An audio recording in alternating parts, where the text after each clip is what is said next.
Let me first say this, I'm not bashing cardio or HIIT style training, which includes any more modern type of circuit training. So this includes fitness classes, high rocks, some areas of CrossFit and other stuff like that, etc., etc. They all have merit depending on what your goals and intentions are. However, if your main overriding goal is strength and muscle gain and to build an awesome physique, then too much cardio and too much HIIT stuff is not the way to go. There has to be better structure with how to organize and prioritize stimulus from training or exercise.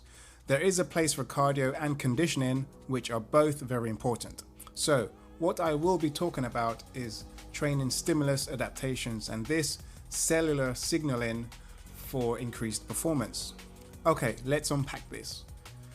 There are two competing pathways, the mTOR or mechanistic targeting rapamycin and the AMPK, activated protein kinase. The mTOR pathway is heavily linked to our anabolic pathways, which are growth and repair of our tissue.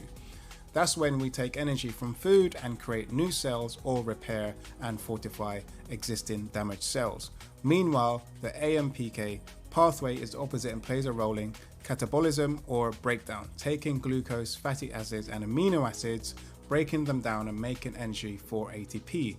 ATP is the organic compound we make that provides energy to drive many processes in living cells and muscles. Basically, when you think mTOR, think strength and hypertrophy, and when you think AMPK, think endurance and mitochondrial biogenesis, greater glucose uptake by muscles. mTOR is basically upregulated by a state of rest and digest, high ATP levels, caloric intake, in particular protein, but carbs and fats also play a role, heavy resistance training or explosive power training, rest and high insulin levels. That comes back to food again. And then high anabolic hormone levels, so growth hormone in particular, but also IGF-1 and testosterone. These factors trigger mTOR to fire up, which is basically the lifeblood of bodybuilders, weightlifters, powerlifters, or sprinters.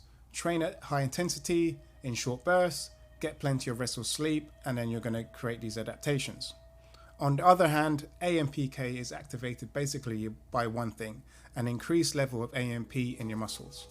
So ATP and adenosine triphosphate is the stuff that our body uses for energy when you break down ATP.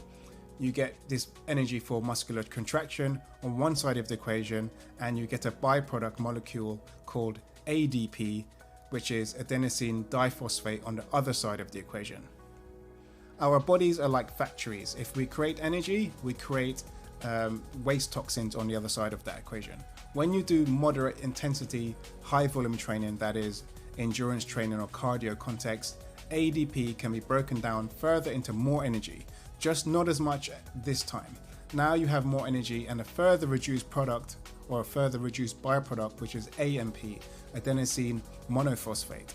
That AMP, that's the molecule that triggers AMP pathway and starts the body on this more aerobic type 1 mitochondrial biogenesis pathway. If you spend too much time in this zone, it interferes with mTOR pathway. Our body cannot do both optimally. We will upregulate AMPK by having high levels of AMP in the muscle, which will inhibit and block your mTOR, which therefore interferes with muscle growth and strength. There are a bunch of negative effects of this mTOR downregulation that will influence and affect athletic performance. Number one, it inhibits mTOR and hypertrophy signaling, our ability to promote muscle growth.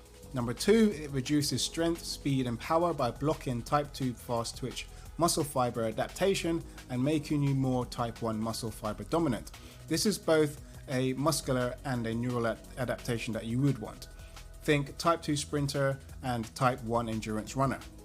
Number three, it drains your glycogen stores in both muscles and the liver, which is a big factor when it comes down to power and athletic performance in sports, especially power sports.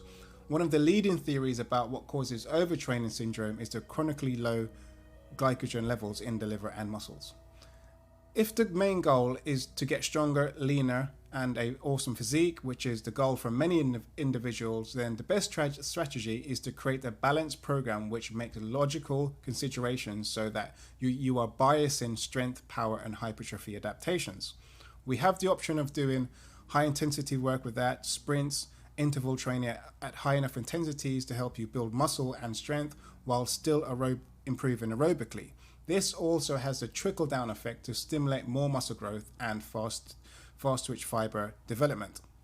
Training mostly in promotion of AMPK pathway doesn't have an upstream effect. It doesn't help you grow muscle or be stronger, but doing some lower intensity cardio will help you to build your GPP, your aerobic base, improve your heart function and lung function, and help you to burn body fat. This all comes down to making better decisions and more optimal organization of your training regime with the time you have available to achieve the desired results.